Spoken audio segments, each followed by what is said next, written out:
Le message, c'est toujours de croire en vous-même. Quand tu es joueur professionnel, ou bien tu aspires à être professionnel, il faut croire en toi. Crois en ce que tu fais. Travaille, ne pense pas à l'avenir, ne pense pas à ce qui va arriver après. Quand tu travailles, tu es sérieux, tu te donnes à fond, tu sais d'où tu viens. Je crois que tu n'auras jamais de problème. Parce que souvent, les gens, vous savez, on s'oublie, on veut faire la fête, on veut s'amuser, faire des choses. Mais quand tu sais réellement d'où tu viens, voilà, à un moment donné, tu peux te perdre un peu, mais ne dure jamais là-dedans. Bonjour et bienvenue sur Tout Face Actu. Aujourd'hui, j'ai le réel plaisir d'inviter pour vous. Bonjour.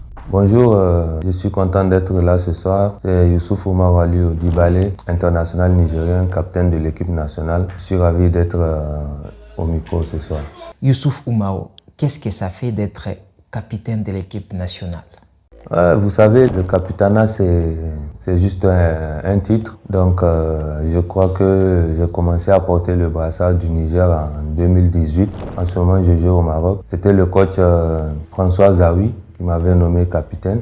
Et ça a continué jusqu'à ce que le coach Cavalier arrive et aussi l'actuel coach Badou Zaki. Donc, c'est déjà une bonne chose d'être nominé parce que être capitaine aussi, c'est pas à la portée de tous les joueurs. Il y a des joueurs talentueux, mais qui n'ont pas cette rage de vaincre ou bien cette envie de motiver les joueurs sur et en dehors du terrain. Être capitaine, c'est très très difficile. Tu dois être à l'écoute de tes amis. Et sans l'aide aussi de tes partenaires, ça ne peut pas aller. Donc, je crois que c'est des choses qui se croisent. Nous, étant dans le métier, on sait comment ça se passe. Exactement. Youssouf Oumarou, tu peux nous parler de ton parcours en équipe nationale parce que je sais que ce n'est pas une chose facile et surtout, comme d'autres le pensent, vraiment pour avoir cette chance de jouer dans une équipe nationale, surtout en Afrique, c'est pas donné à tout le monde et surtout d'être aussi capitaine. Est-ce que nous pouvons avoir l'aperçu de ton parcours en équipe nationale? Oui, en équipe nationale, j'ai commencé en 2013, en fin 2013. Je crois mon équipe A, bien sûr. Mon premier voyage, c'était ici même en Tunisie. On était venu pour jouer face à la Libye en match amical. Donc ça s'est bien passé. Depuis 2013, je suis en équipe nationale jusqu'à aujourd'hui. Donc je crois que c'est vraiment une fierté de représenter son pays. Parce que croyez-moi, les matchs de l'équipe nationale n'ont rien à voir avec les matchs de club. C'est des matchs très très compliqués. Il y a toute une nation qui est derrière. Et ça ne peut être qu'une fierté pour moi de représenter mon cher pays. Et ton parcours dans les clubs, parce qu'on doit les mentionner, même si vous êtes les capitaines de l'équipe nigérienne, je dois surtout enfoncer là-dessus parce qu'il y a Nigérien et puis Niger. Donc voilà, et nous voulons certainement aussi savoir ton parcours dans les clubs, si je peux dire, les clubs sportifs. Ouais, bon, moi, comme tout jeune joueur, j'ai commencé depuis le bas âge. C'était difficile. J'ai commencé à jouer au Niger, à l'AS Zumunta. Après le Zumunta, j'ai joué à l'AS Fan. C'est un grand club du Niger aussi. J'ai fait 2 ans. Après ça, je suis allé au Gabon. C'était mon premier contrat professionnel. Donc, je crois que ça m'a beaucoup forgé. J'ai joué une saison au Gabon. C'était vraiment sportivement, c'était bien. Mais bon, vu les contextes du championnat où il y avait toujours pas mal de soucis, ça a un peu fait en sorte que je suis resté malheureusement juste une saison. Après le Gabon, je suis revenu chez moi parce que j'ai jamais eu cette impression comme d'autres joueurs qui se disent s'ils sont professionnels, après les difficultés, ils veulent toujours rester, même rester sans club que de revenir jouer au pays. Je suis revenu chez moi. J'ai joué 2 saisons où on a été champion encore avec l'Espagne 2 ans de suite. Et après ça, je suis allé au Maroc. J'ai joué à Oujda, j'ai joué à Kenitra. Après ça, malheureusement, j'ai eu une fracture qui m'a éloigné des terrains pendant 2 ans. Et après ça, je suis revenu encore à l'Espagne pour me relancer. Et encore, malheureusement, il y avait le Covid qui était arrivé. Ils ont dû stopper tous les championnats. Et pendant ou bien juste après le Covid, je signe en Côte d'Ivoire avec FC San Pedro pour me relancer parce que le championnat, c'est un championnat bien médiatisé et tout. Je reste là-bas encore 1 an où tout allait pour moi, tout allait très bien. Et au soir des matchs des éliminatoires de la Coupe CAF, on est allé jouer au Maroc. Ouais, au Maroc, c'est ça. Et juste après, avant le match retour, mon club avait décidé, parce que c'était une opportunité, j'étais là-bas pour avoir des opportunités pour quitter. Et mon contrat a été acheté par Monastir, où j'ai passé de très très bons moments, où je me suis encore bien relancé. Et de Monastir, j'ai joué à l'Espérance. نباهي به ويباهي بنا وهذه كرة الهدف الأول يوسف أومارو وجمهور الترجي يباهي به. Espérance Stade tunisien et maintenant je me retrouve en Irak.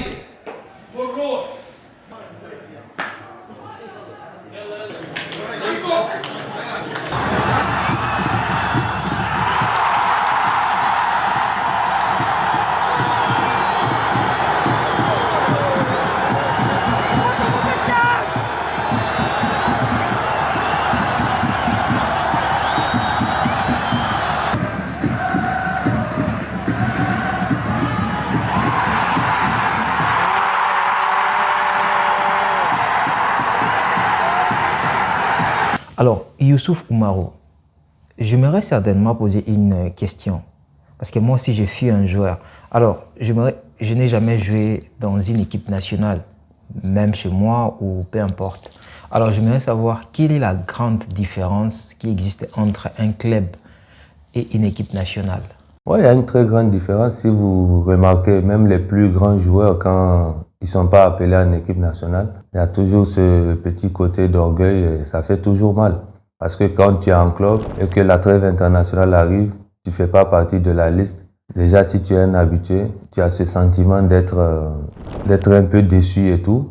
Donc, l'équipe nationale, c'est le meilleur tremplin. Parce que nous, bon, venant du Niger, il y a que l'équipe nationale qui te permet de devenir professionnel. Parce que bon, les clubs ont des difficultés à jouer les compétitions intercontinentales et tout ça, les compétitions continentales. Mais quand tu joues en équipe nationale, tu as la chance de croiser les grandes nations. Et à travers ça, tu peux te faire voir. Et donc, je crois que c'est le meilleur tremplin pour un joueur de football. Alors, Youssouf Oumarou, moi, je sais que tu as passé par des moments difficiles et je pense que beaucoup le savent aussi. Alors, comment vous avez pu parvenir, comment vous avez pu parvenir à traverser ces moments difficiles, des rechutes et autres à chaque fois? C'était comment? C'était facile, c'était difficile, En fait, tu peux nous expliquer en fait comment tu as réussi à les faire? Parce que je me rappelle un jour, tu avais eu un choc qui a fait en sorte que tu ne puisses plus jouer, je crois, pendant 2 ans. Alors, j'aimerais certainement savoir, et les jeunes qui aujourd'hui veulent abandonner, ils veulent aussi savoir comment est-ce que Oumarou avait fait. Oui, mais c'est le football, c'est la vie qui me l'a imposé. Donc, je crois que après un échec ou bien après une blessure, ça a été difficile pour moi parce qu'en 2018, j'ai eu une fracture face à l'équipe nationale de la Tunisie qui m'a éloigné des stades pendant 1 an et demi, 2 ans, je crois. Donc, ça n'a pas été du tout facile en ce moment. J'ai beaucoup travaillé. Et j'ai eu la chance d'avoir une femme qui m'a beaucoup soutenu pendant ces moments et tout. Donc j'ai pu vraiment remonter tous les obstacles. Et c'est ça un joueur, tu dois être fort mentalement. Parce que je me rappelle au moment où je me suis fait la fracture, tout le monde pensait que c'était déjà fini. Surtout que j'avais fait cette fracture à 24 ans, je crois bien, ou 25. On se disait, bon, c'est fini et tout. Et le fait de retourner au pays, moi, je vois aucun inconvénient. Tant que tu es sérieux, tu travailles, tu auras toujours la chance de pouvoir partir.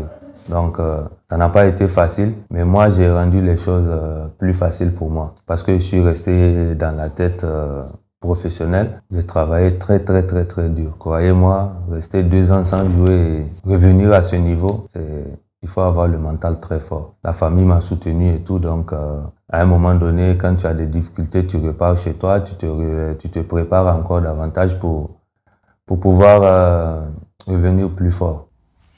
Avez-vous des regrets dans la vie en tant que joueur de foot? Dans le football, pour moi, je crois qu'il n'y a pas de regrets. Tout est une question d'expérience. J'ai acquis beaucoup de choses, j'ai vu des choses positives et négatives. Voilà, si on peut parler de regrets, c'est juste que moi, je suis un compétiteur. Je n'aime pas échouer. Et je crois que le seul club que j'ai fait où sportivement ça n'a pas beaucoup marché, c'était à l'Espérance. Et là aussi, il y avait beaucoup de facteurs. Les gens pensaient que non, c'était la pression, il y avait trop de pression dans le club et tout. Mais moi, je le dis toujours. Les matchs de l'équipe nationale, il y a plus de pression. Parce que si tu joues en équipe nationale, quand même, tu représentes 25 millions de personnes. Vous voyez, donc c'est plus difficile. Le regret que j'ai, c'est peut-être juste de ne pas pouvoir continuer mon chemin en ce moment avec eux. Mais c'est pas un regret, c'est une expérience. Et je crois qu'eux-mêmes, ils l'ont compris après mon départ. Ils ont su qu'ils ont fait les choses trop rapidement. Parce que juste après ça, je suis resté encore dans le même championnat où à chaque fois que je les rencontrais, je leur marquais des buts et tout. Donc, ils sont restés sur leur fin et moi aussi, malheureusement. Mais je crois que j'ai pas de regrets dans ma carrière. En fait, là, je pense que je le sais. Et vous le savez. Nous le savons. Mais nous voulons savoir aussi qu'est-ce que le football vous a apporté dans la vie. En fait, qu'est-ce que le football vous a apporté dans la vie? Le football m'a apporté beaucoup parce qu'aujourd'hui, ça me permet de bien vivre ma vie. C'est d'abord ça l'objectif. Quand tu fais un métier, au moins il faut que ça soit un métier qui te nourrit, qui nourrit ta famille. Donc le football m'a apporté beaucoup. Je suis resté dans ce pays ici en Tunisie où j'ai gagné bien ma vie. Aujourd'hui, je continue de bien gagner ma vie. Tout se passe comme il le faut. Et je crois que c'est important. Ça, c'est très, très important. Ça m'a vraiment donné du courage. Et d'abord, je le fais, c'est une passion. Mais je crois que le football, c'est le plus beau métier au monde. Et tu es payé pour faire ta passion. Vous voyez, donc, ça m'a rapporté beaucoup. En fait, là, j'aimerais un peu que nous puissions sortir dans les cadres sportifs et poser, en fait, exprimer, en fait, ce que je veux. J'aimerais certainement savoir, est-ce que Youssouf Oumarou, la sorcellerie existe vraiment dans le foot? Parce que je sais que ça existe, mais je sais aussi que ça n'existe pas. Alors, certainement, avec votre expérience, on va certainement avoir des avis ainsi positifs comme négatifs. Alors, est-ce que réellement la sorcellerie existe vraiment dans le foot? Oui, mais en tant que bon Africain, tout le monde l'a vécu, hein. Et souvent, c'est malheureusement vrai, mais il ne faut pas prendre ça pour se dire ouais, j'ai des choses, je ne travaille pas. Je crois que tout rime avec le travail. Mais la sorcellerie existe bien dans le football, et pas seulement en Afrique, hein. Pas seulement en Afrique, ça c'est un peu partout. Mais la différence des autres avec nous en Afrique, c'est qu'eux, ils font d'abord le travail, ils font le nécessaire. Et plus ça, moi j'ai été victime de ça à plusieurs reprises. Donc voilà, si tu as ce genre de soucis, tu es obligé d'aller te faire soigner aussi. Et toi aussi, tu passes par des choses souvent que tu n'aimerais pas faire. Mais je me dis qu'il faut toujours dire aux jeunes de ne pas trop tomber là-dedans. C'est des choses qui souvent détruisent. Bon voilà, les prières ou bien les aumônes et tout peuvent te protéger de beaucoup de choses. Parce que tout ce qu'on fait sans l'accord de Dieu, ça ne marche pas. Moi, j'ai toujours eu cette impression. Et je vais aussi vous raconter une anecdote.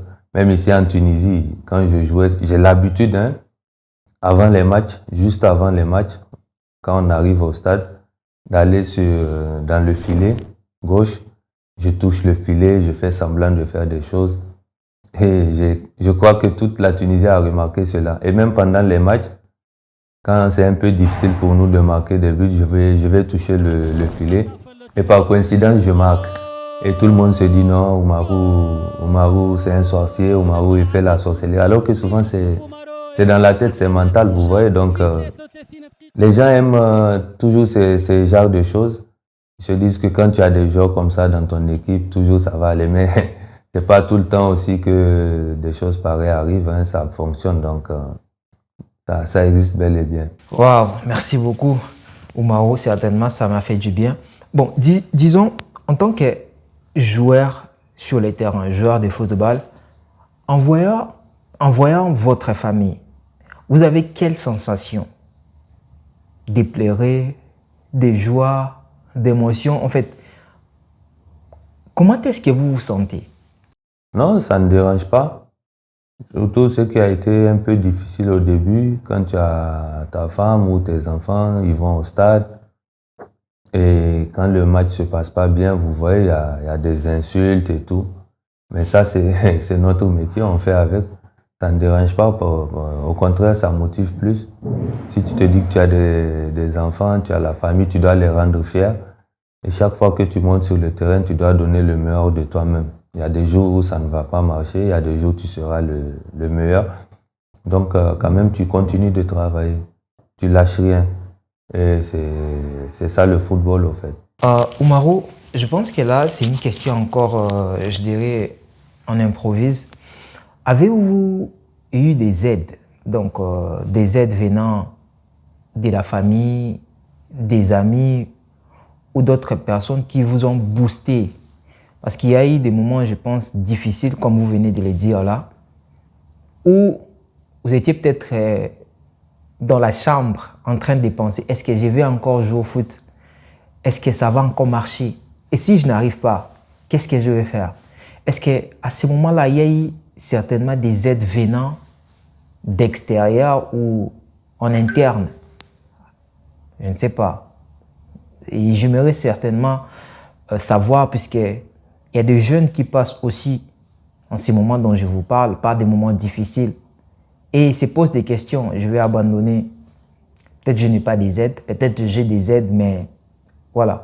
Et j'aimerais certainement avoir cette réponse venant de vous pour nous confirmer cela et comment est-ce que vous pouvez aussi orienter les autres. Oui, bien sûr. Moi, j'ai eu des gens qui m'ont toujours aidé. J'ai toujours eu de très bonnes relations avec mes entraîneurs, partout où je suis passé. Et aussi dans le domaine footballistique, l'ancien président de la Fédération nigérienne de football, le colonel Djibril, il m'a énormément soutenu. Ce monsieur est comme un père pour moi, parce que pendant les moments les plus difficiles, il était là, il a payé les interventions, il a fait ceci, il m'a soutenu, il a toujours cru en moi. Et pas que lui, il y a aussi ma famille, il y a ma femme, il y a tout, ils sont là. Les enfants, souvent, quand tu les vois, automatiquement, ça devient une source de motivation pour toi. Mais tout le conseil que je peux donner aux jeunes, c'est même si ta famille biologique, il y a des soucis, il y aura toujours. Parce qu'en Afrique, vous voyez, il y a de la jalousie, l'enfant de tel réussit, pourquoi pas mon enfant. Quand tu es fort dans la tête et que tu as une bonne femme, je crois que ça, tu peux vraiment t'en passer. Tu peux aller au-delà de ce que tu crois. Et moi, c'est la chance que j'ai eue d'avoir une dame à côté de moi qui m'a énormément aidé et tout. Et je crois que je dirais aux jeunes de bien choisir leur femme. Est-ce qu'il y a des interdictions dans le foot pour évoluer, où vous êtes libre de faire tout ce que vous voulez, peut-être même dans la nourriture, des sorties? Est-ce qu'il y a certainement des interdictions en tant que professionnel? Oui, mais bien sûr. Quand tu es joueur, il y a des choses que tu ne dois pas manger. Bon, c'est pas que tu ne dois pas manger à un moment, peut-être dans la semaine une fois, parce que les clubs professionnels, chaque semaine, on fait la pesée. On prend aussi la masse grasse, un petit appareil où on voit au niveau du ventre, du dos, des biceps, triceps, tout ça là. Ils essayent de prendre, et quand tu dépasses, il y a des amendes. Et on va aller plus loin. Si à chaque fois, toi, tu es en surpoids, on peut purement et simplement t'écarter de l'équipe et te faire travailler plus. Donc, je crois qu'il faut instaurer pour soi-même cette discipline.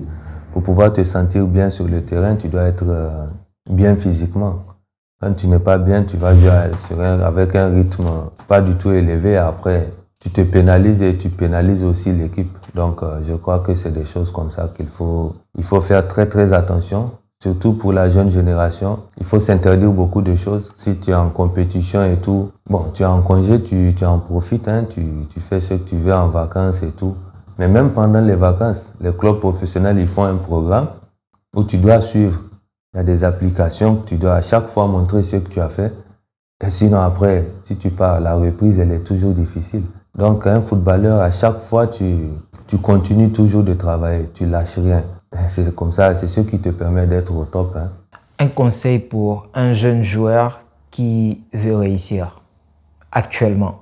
Le conseil, c'est, si vous voyez, j'ai toujours parlé de travail. La chance dans le football, il y en a, mais ce n'est pas le premier facteur. La première des choses, c'est de travailler très, très, très dur. Parce que ce n'est pas évident. Il y a tellement de très bons joueurs maintenant qui arrivent.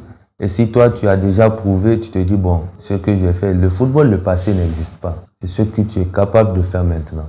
Et c'est ça, il faut toujours continuer à travailler les jeunes, éviter beaucoup de choses étant jeune et se concentrer sur sa carrière parce que la carrière d'un footballeur, elle est courte. Quoi, tu joues maximum 15-20 ans de carrière et ça, c'est pas donné aussi à tout le monde hein, de rester au même niveau jusqu'à ça. Donc, il faut travailler et te mettre une pression positive en te disant qu'il y a d'autres qui sont derrière moi. Si je dors trop, ils vont me dépasser. Et c'est le jeune que je donne aux joueurs, aux jeunes joueurs. Cette question, bon, disons, je vais poser quand même. Est-ce qu'être un joueur professionnel, c'est difficile? Ou tu peux te réveiller comme ça du jour au lendemain et devenir aussi un joueur professionnel? Pas d'effort, juste une chance. Est-ce que c'est difficile ou c'est facile? C'est très difficile. C'est très, très difficile. Et surtout quand tu joues dans des grands clubs, tu n'as pas le droit d'être partout. En fait, tu n'as pas de vie privée. Tu sors avec ta famille, il y a les gens qui sont partout, les photos, on te croise en route. Ouais, le match de la semaine, ça va être comme ça, il faut... Tu vois, ce n'est pas facile, mais tu dois t'adapter. Tu dois t'adapter parce que chaque pays a ses réalités. Et en football, il y a toujours des attentes. Partout où tu joues, même dans un petit club, les dirigeants attendent que tu fais gagner ton équipe ou soit tu fais beaucoup de choses ou bien soit tu fais des choses pour qu'on puisse te revendre, pour que l'équipe puisse en profiter. Donc, il y a toujours cette petite pression qu'il faut vivre avec. Hein. Pourriez-vous accepter que votre enfant devienne joueur de foot? Vos enfants ou votre enfant? Mais bien sûr, ça c'est même mon souhait. Mon fils Saad, il s'appelle Saad, on l'appelle Saad Mbappé déjà. Il adore le football. Mais il faudrait d'abord qu'il ait d'abord le talent. Et s'il a le talent, le reste, nous on va l'aider à surmonter tout. Donc il faut qu'il soit fort mentalement. Le football me nourrit, eux-mêmes ils font partie. Donc pourquoi quand il va vouloir jouer, je vais refuser. Vous savez, le monde a changé. C'est plus comme au temps de nos parents où on a eu des difficultés à ce qu'ils acceptent qu'on joue au foot. Donc, c'est ça, et moi, je ne vais pas l'empêcher. Youssouf Oumarou, dans les prochains jours, tu te vois dans les sports, donc tu te vois toujours dans les sports ou dans les business? Moi, bon, je crois que je suis un enfant de football. Après ma carrière, je vais certainement passer mes diplômes. Là, j'ai déjà même la licence C d'entraîneur. Donc, je vais essayer de faire la licence B parce que c'est en jouant, si tu arrives à faire tout ça, à la fin de ta carrière, tu peux automatiquement, sans perdre de temps, t'adapter et puis trouver une équipe où tu vas entraîner et tout. Donc, je crois que moi, je suis fait pour le football. Je crois que même après ma carrière, il y a des choses que je peux apporter aux jeunes. Donc, je vais toujours continuer là-dedans et parallèlement faire aussi mon business.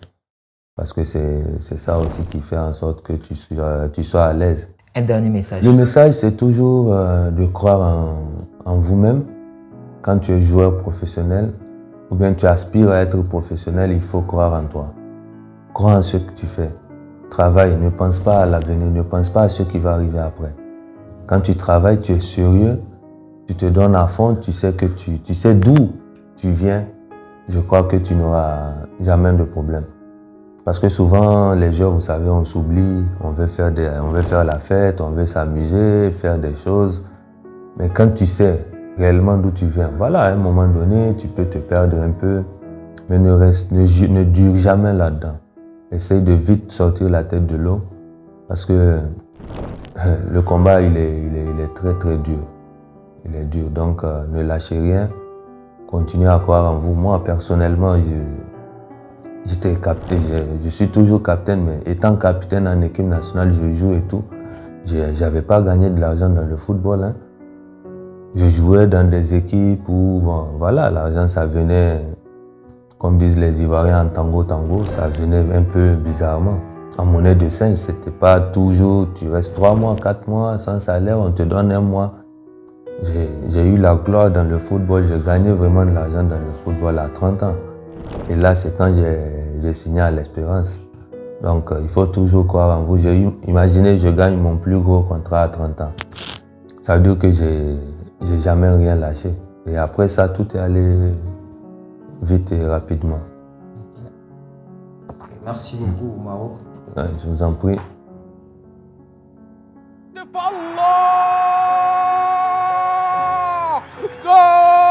سجل ويوسف لا يحتفل لأنه ليس الذي سجل بهدف عكسي وذاتي. القائد محمد دلاوير يقطع ويضعها في الشباك وتقدم صقور الغربية الآن.